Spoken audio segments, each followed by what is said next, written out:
A lot of you hanging on. We'll go right to the phone calls. First up is Scott, listening in Longview, Texas on Bot Radio. Hi, Scott. Hello. I was wondering if you could tell me what you know and think about the local churches that are related to the Watchman Nee and Witness Lee movement, including whether or not they are just blindly, so to speak, follow Watchman Nee and Witness Lee's teaching.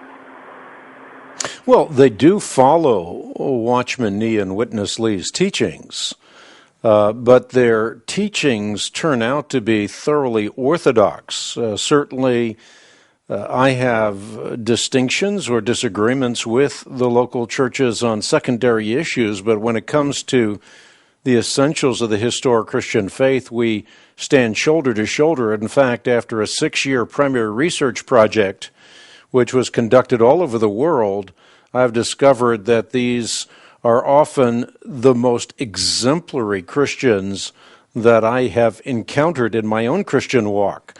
So not only do I think that they are thoroughly orthodox when it comes to essential Christian doctrine, I think there's a lot we can learn from members of the local church in terms of their practice. Practices like prayer reading, for example, which becomes a method by which they internalize the Word of God, not only get into the Word of God, but get the Word of God into them. We actually did a 6-year, as I just alluded to, research project that ended up in a journal with 3 words splashed across its cover. Those 3 words are, "We were wrong."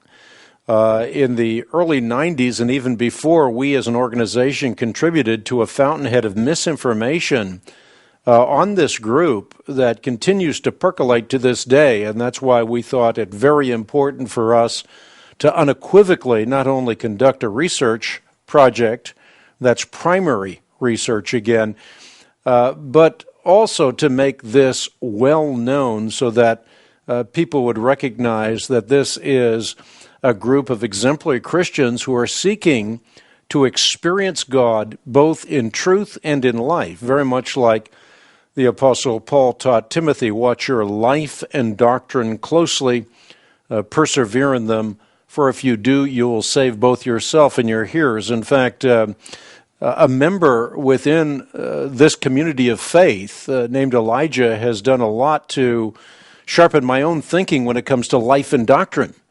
It is true that doctrine matters or truth matters, but life matters as well. And again, these are 2 tracks that the Apostle Paul trained young Timothy to run well on, or to ride well on, to extend the metaphor, which is we need not only right doctrine, but we also need a life and love corresponding to right doctrine. Very good. And is that research available on your website?